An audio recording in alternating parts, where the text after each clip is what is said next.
Hi friends, అందరికి నమస్కారం. నేను మీ శ్రీనాథ్ రెడ్డి మిట్టపల్లి. ఇవాళ తారీఖు వచ్చి జూలై 29, 2021 సంవత్సరం. ఇవాళ ముఖ్యాంశాల్లోకి వచ్చినట్టయితే, కువైట్ ప్రభుత్వం నిన్న తీసుకున్నటువంటి నిర్ణయం కారణంగా బయట దేశాల నుంచి ఎవరైతే కువైట్కి రావాలనుకుంటున్నారో, అందులోనూ ముఖ్యంగా మన భారతదేశం నుంచి ఎవరైతే కువైట్కి రావాలనుకుంటున్నారో వాళ్ళు ఎక్కువగా నిరుత్సాహపడడం జరిగింది. అలాగే కొంతమంది నష్టపోయారు. ఎందుకు నష్టపోయారు అనేసి అంటే, కొంతమంది ఏం చేశారంటే టికెట్స్ కూడా బుక్ చేసుకోవడం జరిగింది. ఫస్ట్ నుంచి ఫ్లైట్స్ ఓపెన్ అయిపోతాయి కదా, మనం రావచ్చు కదా అని చెప్పేసి వాళ్ళు టికెట్స్ బుక్ చేసుకున్నారు. అయితే గవర్నమెంట్ తీసుకున్న ఏ నిర్ణయం కారణంగా వారి టికెట్స్ అన్ని ఆటోమేటిక్గా క్యాన్సిల్ అయిపోవడం జరిగింది. దానివల్ల వాళ్ళకి మనీ వేస్ట్. ఒకవేళ డేట్ మార్చుకోవాలన్నా దానికి మళ్ళీ డబ్బులు కట్టాల్సి ఉంటుంది. సో ఫ్రెండ్స్, నేను ప్రతి ఒక్కరికి చెప్పేది ఏంటంటే, ఎప్పుడైనా సరే మనకి ఒక ఫైనల్ అప్డేట్ వచ్చినంత వరకు మీరు నిర్ణయం అయితే తీసుకోకండి. అలాగే ఫ్లైట్ టికెట్స్ కూడా బుక్ చేసుకోకండి, ఓకేనా.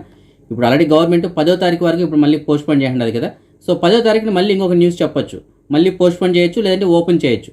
సో మనకు ఒక వారం రోజులు లేట్ అయినా పర్లేదు, కానీ అప్పటి వరకు మనం వెయిట్ చేసి అప్పుడు టికెట్ బుక్ చేసుకుంటే సరిపోతుంది. ఫ్లైట్స్ అన్ని ఓపెన్ ఇంకా నడుస్తున్నాయి అని అనుకున్నప్పుడు బుక్ చేసుకోండి. ఎందుకంటే దీనికి ముందు ఇంకా మీకు ప్రాసెస్ ఉంది కదా. మీరు పంపించిన సర్టిఫికేట్స్కి అప్రూవల్ రావాలి. కువైట్కి సంబంధించిన వెబ్సైట్లో మీరు అప్లోడ్ చేయాలి. అప్లోడ్ చేసిన తర్వాత కువైట్ గవర్నమెంట్ నుంచి వాటికి అప్రూవల్ రావాలి. అప్రూవల్ వచ్చిన తర్వాత మీరు ఇమ్యూనే అప్లికేషన్ నుంచి డౌన్లోడ్ చేసుకొని దాని తర్వాత మీరు PCR టెస్ట్ చేయించుకొని కువైట్కి రావాల్సి ఉంటుంది, ఓకేనా. సో మీకు అప్లికేషన్కి అప్లోడ్ చేసిన తర్వాత అప్రూవల్ వచ్చినంత వరకన్నా వెయిట్ చేసి, అప్రూవల్ వచ్చిన తర్వాత అప్పుడు మీరు కావాలంటే టికెట్ బుక్ చేసుకోండి, ఓకేనా. ముందుగానే మీరు టికెట్ బుక్ చేసుకోనుకోండి, ఈ అప్రూవల్ ఎప్పుడు వస్తుందో తెలియదు. ఆల్రెడీ ఇప్పుడు నెలకు ముందు అప్లై చేసిన వాళ్ళు కూడా ఇంతవరకు రిప్లై రాలేదు. కాబట్టి ఎప్పుడు వస్తుందో తెలియని రిప్లై కోసం మీరు ఇప్పుడే టికెట్ బుక్ చేసుకోనుకోండి. ఆ టైంకి రిప్లై రాకపోతే మీ టికెట్ డబ్బులు అనేది వేస్ట్ అవుతుంది. కాబట్టి అన్నీ ఓకే అయిన తర్వాతనే మీరు లాస్ట్లో టికెట్ బుక్ చేసుకోండి, ఓకేనా.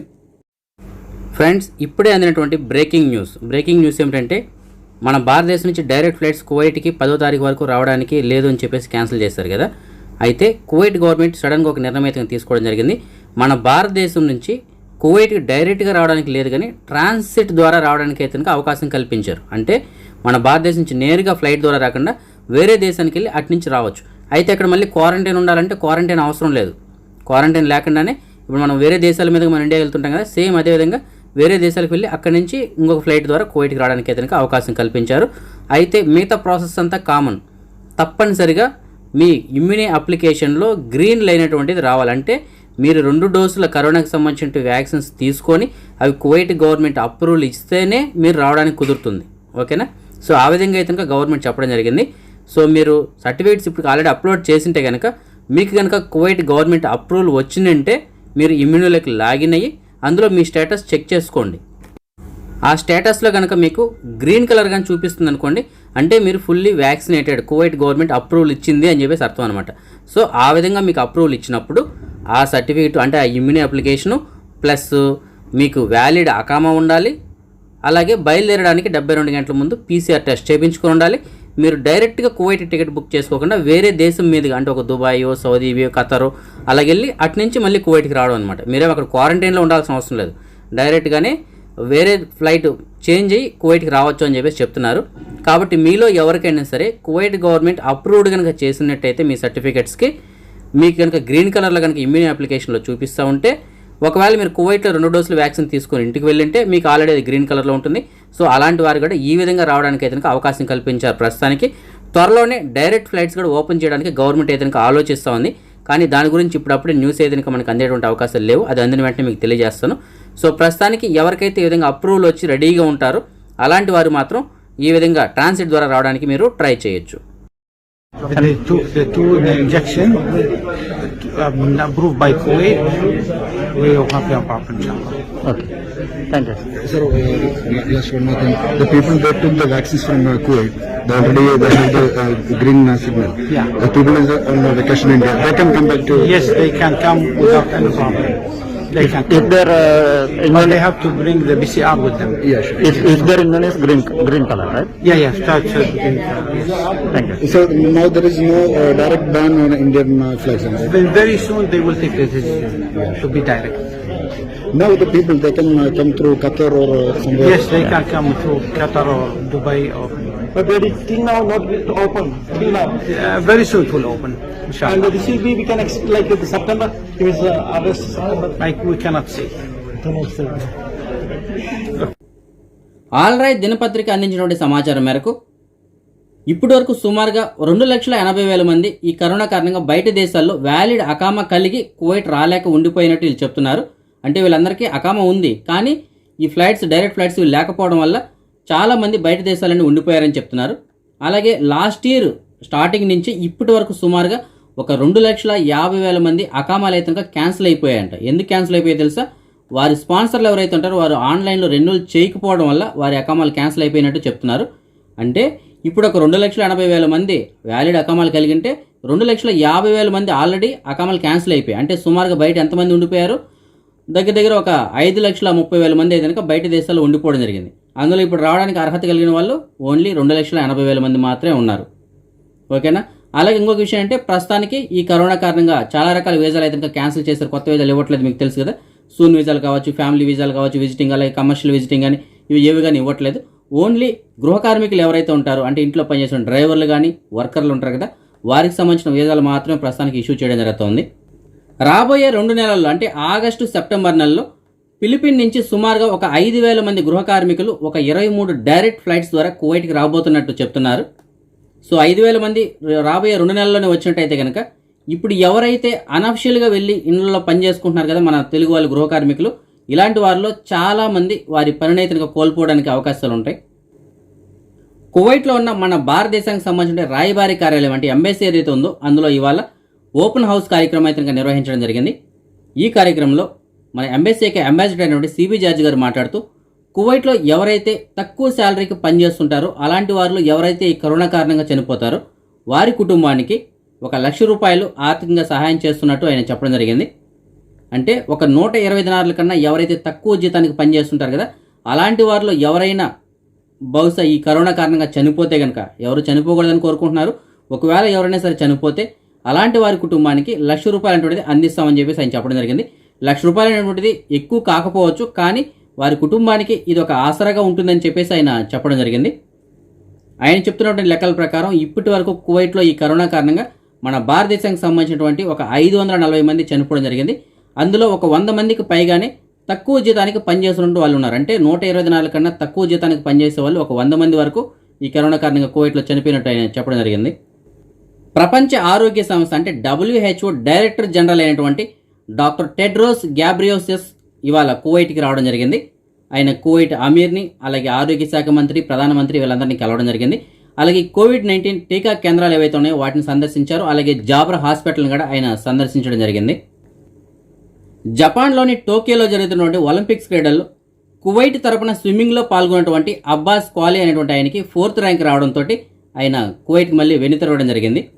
కువైట్కి సంబంధించినటువంటి స్పోర్ట్స్ అథారిటీ వాళ్ళు ఈ ఒలింపిక్స్ క్రీడల్లో ఎవరైతే మెడల్స్ సాధిస్తారో అలాంటి వారి కోసం చెప్పేసి కొన్ని రివార్డ్స్ని కూడా ప్రకటించారు. ఎవరైతే గోల్డ్ మెడల్ సాధిస్తారో, అంటే ఎవరైతే స్వర్ణ పథకాన్ని సాధిస్తారో అలాంటి వారికి 50,000 దినార్లు రివార్డు ప్రకటించారు. అలాగే ఎవరైతే సిల్వర్ మెడల్ అంటే రజత పథకాన్ని సాధిస్తారో అలాంటి వారికి 20,000 దినార్లు రివార్డు ప్రకటించడం జరిగింది. అలాగే ఎవరైతే బ్రాంజ్ మెడల్ అంటే ఎవరైతే ఈ కాంస్య పథకాన్ని సాధిస్తారో అలాంటి వారికి ఒక 10,000 దినార్లు వీళ్ళు రివార్డుని అయితే ప్రకటించడం జరిగింది. సాల్మియాలోని సింపనీ హోటల్కి ఎదురుగా ఉన్నటువంటి బీచ్లో ఒక గుర్తు తెలియని వ్యక్తి ప్రమాదవశాత్తు నీళ్ళలో మునిగి చనిపోవడం జరిగింది. అతని దగ్గరలో ఉన్నటువంటి కొన్ని రాళ్ల మధ్యలో అతని బాడీని అయితే గుర్తించారు. ప్రస్తుతానికి కువైట్కి సంబంధించిన పోలీసు వాళ్ళు అలాగే ఫైర్ సిబ్బంది ఆ బాడీని హ్యాండ్ ఓవర్ చేసుకుని ఫోరెన్సిక్ డిపార్ట్మెంట్కి పంపించడం జరిగింది. ఇతనికి సంబంధించినటువంటి పూర్తి వివరాలు ఇంకా అందాల్సి ఉంది. అతనికి సంబంధించిన వివరాలు అందినట్టయితే నేను మీకు తెలియజేస్తాను. కువైట్ ప్రభుత్వం ఆగస్టు 1వ తారీఖు పైన ఏ దేశాల వాళ్ళైతే కువైట్కి రావడానికి అర్హత కలిగి ఉంటారో అలాంటి వారందరూ తప్పనిసరిగా 2 డోసులు వ్యాక్సిన్ అయితే కంప్లీట్ చేసి ఉండాలి. ఆ సర్టిఫికేట్ని కువైట్కి సంబంధించిన వెబ్సైట్లో అప్లోడ్ చేసి వాటికి అప్రూవల్ వచ్చిన తర్వాత రావాలని చెప్పేసి చెప్పారు కదా. అయితే 16 సంవత్సరాల కన్నా తక్కువ వయసు గల పిల్లలు ఎవరైతే ఉంటారో వారికి మాత్రం వ్యాక్సిన్ అవసరం లేదు అని చెప్తున్నారు. వారితో పాటు వచ్చినటువంటి తల్లిదండ్రులు ఎవరైతే ఉంటారో వారికి ఫుల్లీ వ్యాక్సినేటెడ్ అయితే చాలు తప్ప పిల్లలకు వ్యాక్సిన్ అవసరం లేదు అని చెప్పి చెప్తున్నారు. అంటే తల్లిదండ్రులు వస్తున్నారు అనుకోండి, వాళ్ళు 2 డోసులు వ్యాక్సిన్ తీసుకొని ఉంటే వారితో పాటు వచ్చేటువంటి 16 సంవత్సరాల కన్నా తక్కువ వయసు గల పిల్లలకి వ్యాక్సిన్ అవసరం లేకుండానే కువైట్కి రావడానికి అవకాశం ఉంటుంది. 2 రోజుల క్రితం వీడియోలో మనం ఒక విషయం చెప్పుకున్నాం కదా, కువైట్కి సంబంధించిన ఒక పోలీసు మంటల్లో చిక్కుకుపోయినటువంటి ఒక కారులో ఉన్న ఒక పౌరుని కువైట్కి సంబంధించిన పోలీసు సాహసం చేసి అతను రక్షించారు. దాని తర్వాత అతను పై అధికారులు ఇతనికి అభినందించారని చెప్పేసి మనం చెప్పుకున్నాం కదా. ఇదే తరహాలో ఇవాళ కూడా కువైట్ ఉన్నటువంటి జాబర్ బ్రిడ్జ్ ఏదైతే ఉందో ఆ బ్రిడ్జ్ పై నుంచి ఒక మహిళ సముద్రంలోకి దూకి ఆత్మహత్య చేసుకోవడానికి ప్రయత్నిస్తూ ఉండగా కువైట్కి సంబంధించిన ఒక పోలీసు ఆవిడని రక్షించడం జరిగింది. ఈ విషయాన్ని తెలుసుకుంటే ఈ పోలీసు యొక్క పై అధికారులు ఇతన్ని అభినందించారు. కువైట్లో ప్రస్తుతానికి కరోనా వ్యాక్సిన్స్ అయితే కనుక చాలా వేగంగా అందిస్తున్నారు. కాకపోతే ఈ వ్యాక్సిన్స్ కోసం చాలామంది గంటల తరబడి ఎండలో నిలబడాల్సి వస్తుంది. ఈ విషయాన్ని గమనించినటువంటి కొంతమంది పౌరులు అలాగే ప్రవాసీలు కూడా వారందరికీ వాటర్ బాటిల్స్ కూడా సప్లై చేస్తున్నారు. ఏదైనప్పటికీ కువైట్ గవర్నమెంట్ అయితే కనుక ప్రస్తుతానికి వ్యాక్సిన్స్ చాలా తొందరగానే అందించడం జరుగుతుంది. లండన్ నుంచి కువైట్కి ఎయిర్ కార్గో ద్వారా వచ్చినటువంటి ఒక పార్సల్లో కువైట్కి సంబంధించినటువంటి కస్టమ్స్ అధికారులు సుమారుగా 16 కిలోల గంజాయిని స్వాధీనం చేసుకున్నారు. ప్రస్తుతానికి పోలీసు వాళ్ళు దీనిపైన కేసు నమోదు చేసి ఈ పార్సల్ ఎవరి కోసం వస్తుంది ఏంటి అనే వాటి గురించి ప్రస్తుతానికి విచారణ చెప్పడం జరిగింది. సాల్వా మిష్రఫ్ బ్రిడ్జ్ దగ్గరలో ఒక వెహికల్ మంటల్లో కాలిపోవడం జరిగింది. అయితే ఈ వెహికల్ ఏ కారణం చేత కాలిపోయింది అనే దాని గురించి వివరాలు అయితే ఇంకా తెలియాల్సి ఉంది. దీని కారణం చేత అక్కడ ట్రాఫిక్ అయితే ఇంకా చాలా అంతరాయం ఏర్పడింది. కానీ పోలీసు వాళ్ళు హుటాహుటిన అక్కడ చేరుకొని ట్రాఫిక్ని చాలా వరకు క్లియర్ చేశారు. నిన్నటి వీడియోలో మనం చెప్పుకున్నాం కదా, ఇండియాలో ఎవరైతే కోవిషీల్డ్ వ్యాక్సిన్ తీసుకుని ఉంటారో అలాంటి వారు కువైట్కి సంబంధించిన వెబ్సైట్లో 2 డోసుల సర్టిఫికేట్స్ని అయితే కనుక సింగిల్ ఫైల్లో అప్లోడ్ చేయాల్సి ఉంటుందని చెప్పేసి మనం చెప్పుకున్నాం కదా. అంటే పీడిఎఫ్ ఫార్మాట్లోకి 2 సర్టిఫికేట్ని మెర్జ్ చేసుకుని అంటే ఒకే ఫైల్లోకి కన్వర్ట్ చేసుకొని దాన్ని మనం కోవిడ్కి సంబంధించిన వెబ్సైట్లో అయితే కనుక అప్లోడ్ చేయాల్సి ఉంటుందని చెప్పేసి చెప్పుకున్నాం. అయితే అప్లోడ్ చేసేదానికి ముందు ఆ సర్టిఫికేట్స్ ఒరిజినల్ అవునా కాదా, అవి క్వాలిటీ బాగున్నాయా లేదా అనేటువంటిది మీరు ఒకసారి స్కాన్ చేసి చెక్ చేసుకొని అప్పుడు అప్లోడ్ చేయండి అని చెప్పేసి మనం చెప్పడం జరిగింది. అది ఎలా చెక్ చేసుకోవాలి ఏంటంటే ఒక వీడియోగా నేను అప్లోడ్ చేస్తాను. ఆ వీడియోకి సంబంధించిన లింక్గా నేను వీడియో కింద డిస్క్రిప్షన్లో ఇచ్చాను. నీలాశ్రీ మిట్టపల్లి యూట్యూబ్ ఛానల్లో దాన్ని అప్లోడ్ చేశాను. ఆ లింక్ కూడా ఇదే వీడియో కింద కూడా ఉంది, దాన్ని కూడా ఓపెన్ చేసి మీరు చెక్ చేసుకోవచ్చు. అలాగే ఇంకొక విషయం ఏంటంటే సర్టిఫికేట్స్ని మీరు కువైట్కి సంబంధించిన వెబ్సైట్లో అప్లోడ్ చేసేటప్పుడు ఒక విషయం బాగా గుర్తుపెట్టుకోండి. మీరు తప్పనిసరిగా 2 డోసులు అప్లోడ్ చేయండి. ఫస్ట్ డోస్ సర్టిఫికెట్ అలాగే second dose certificate. First and second dose అనేటువంటి ఆప్షన్ సెలెక్ట్ చేసుకొని 2 సర్టిఫికెట్ని ఒకే ఫైల్ కింద కన్వర్ట్ చేసుకొని మీరు అప్లోడ్ చేయండి. ఓకేనా?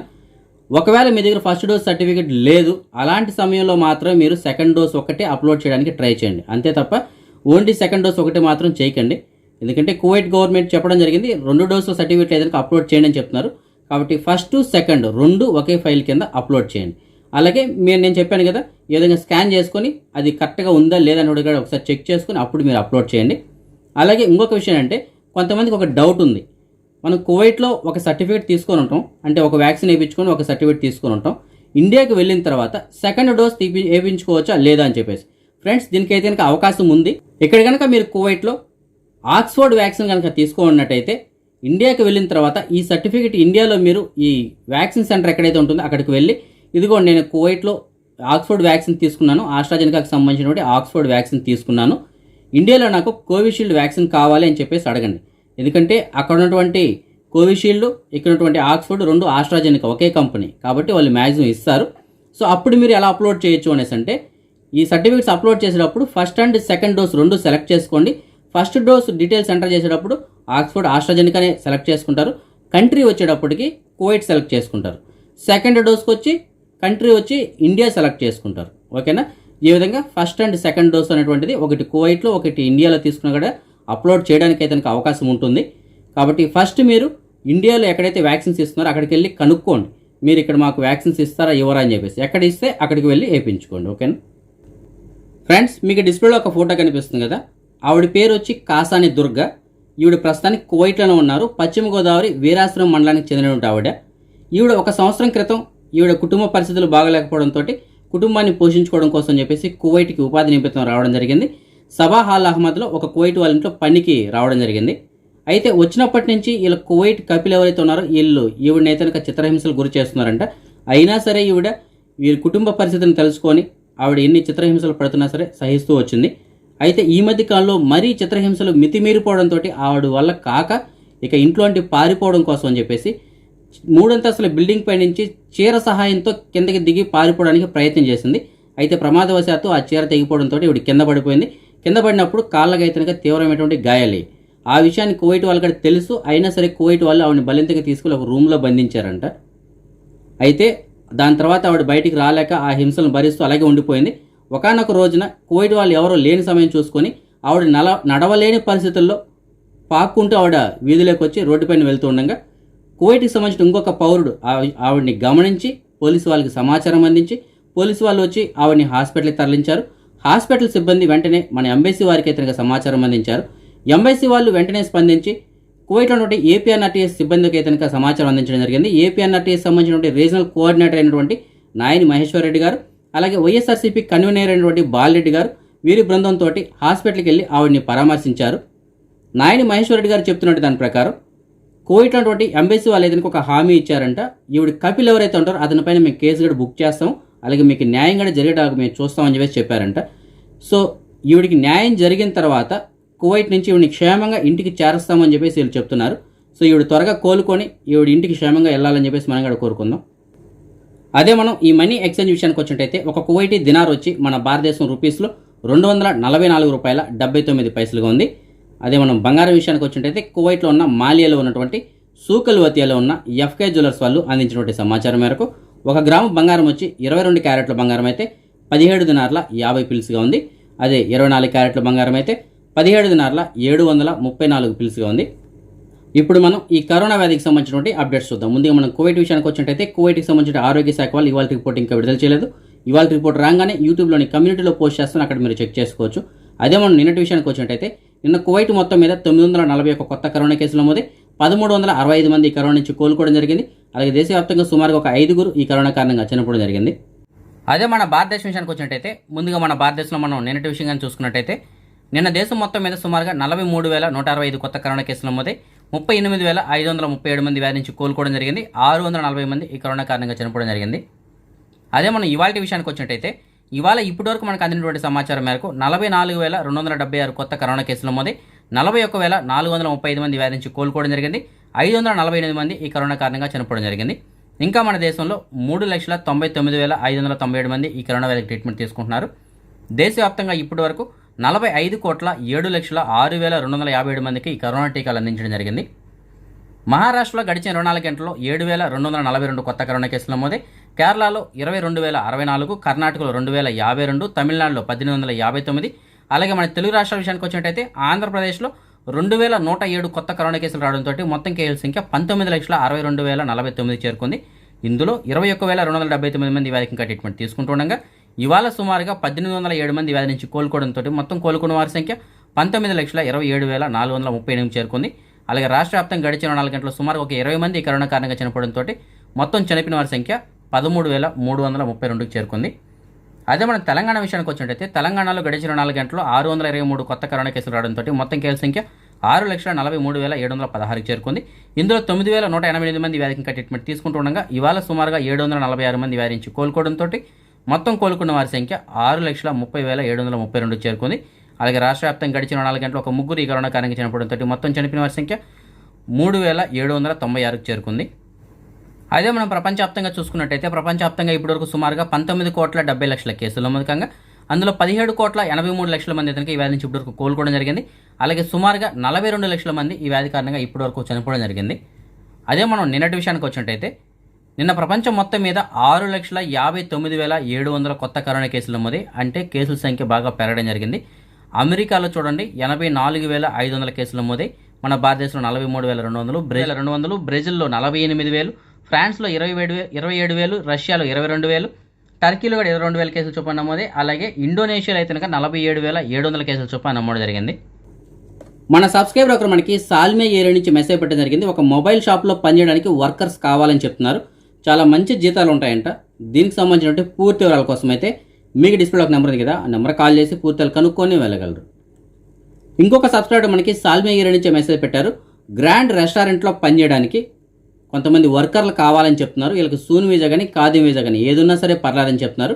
మంచి జీతాలు ఉంటాయంట. దీనికి సంబంధించిన పూర్తిల కోసం అయితే మీకు డిస్ప్లేలో ఒక నెంబర్ ఉంది కదా, నెంబర్ కాల్ చేసి పూర్తిగా కనుక్కొని వెళ్ళగలరు. ఇవాళ మన సబ్స్క్రైబర్స్ యొక్క కొంతమంది పిల్లలు పుట్టినరోజు జరుపుకోవడం జరుగుతోంది. అందులో అల్ఫియా 4వ సంవత్సరం పుట్టినరోజు జరుపుకోవడం జరుగుతోంది. మందుల సహస్ర ఇవాళ పుట్టినరోజు జరుపుకోవడం జరుగుతోంది. పోలిన హేమ ఇవాళ పుట్టినరోజు జరుపుకోవడం జరుగుతోంది. వీరందరికీ నా తరపున అలాగే మన ఛానల్ సబ్స్క్రైబర్స్ అందరి తరపున పుట్టినరోజు శుభాకాంక్షలు. ఇంకా ఎవరైనా మన సబ్స్క్రైబర్స్ యొక్క పిల్లలు ఇవాళ పుట్టినరోజు జరుపుకుంటారంటే వారందరూ కూడా నా తరపున పుట్టినరోజు శుభాకాంక్షలు. ఓకే ఫ్రెండ్స్, ఇవి ఇప్పటివరకు ఉన్నటువంటి అప్డేట్స్. అయితే కనుక రేపు రాత్రి 9 గంటలకు వచ్చే వీడియోలో మరిన్ని అప్డేట్స్తో కలుసుకుందాం. అంతవరకు సెలవు. జై హింద్.